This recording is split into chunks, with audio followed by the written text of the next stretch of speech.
Let's go ahead and welcome Dan Dickerson from F3. Dan was the host of our Rising Tides party, our day one. We partied happy hour with the San Diablo churros. Shout out to Scott Porter for bringing amazing, incredible churros, and shout out to anybody in this community that came in real life. And we have Maria from Polona. Maria, welcome to the show. Thank you for being here. First, Dan, take 60 seconds. Who are you?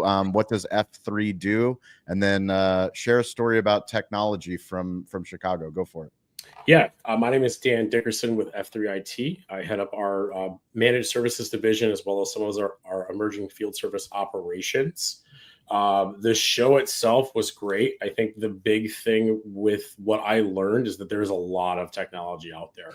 And with a lot of technology out there comes a need for good restaurant consulting and those that know the business, but also those that build partnerships with folks like Maria and others out in the industry to really know when we're working with those customers and those operators, what is the best fit based on what we're hearing.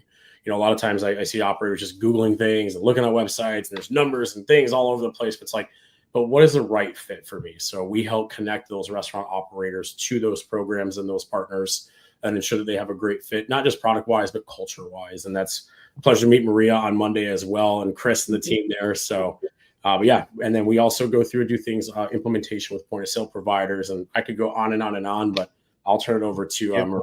Give us an idea of the size and scope of F3. How many technicians do you have? Where do you guys work? Yeah, we work with you guys. Yep, we're about 100 employees, just over 100 employees, and we service primarily the U.S., Canada, and the U.K. Amazing. You guys launched a YouTube channel, I hear? Yeah, with the support of the Cali Barbecue team. I apologize. There's so much going on post NRA. Yes, we have a YouTube channel, a Facebook group, our page rather, Instagram, TikTok. We're on the whole plethora of things. Thanks to Sean and his team for helping us kind of platform into those environments, because I am not a social media person. So I'm very thankful for those that are very good at it. Well, it's it's a testament to the team. Shout out to Cam and everyone that's been working on the F3 account. But we can't do it without clients that believe in what they're doing for the industry.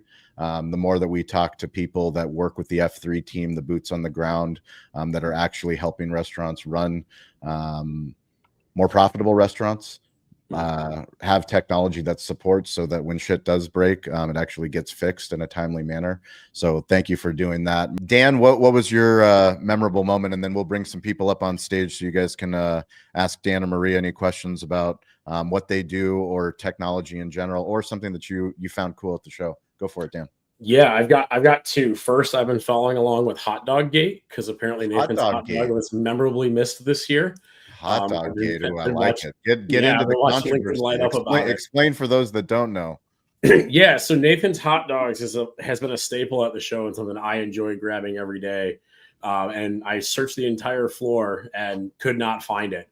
And apparently I was not the only one that was sadly disappointed that they did not have a booth this year. So just following along with the color commentary to Hot Dog Gate. And then, a little bit for us was just growing to a point where we were able to kind of sit back and enjoy the show. For those that don't know us, we're a scrappy team.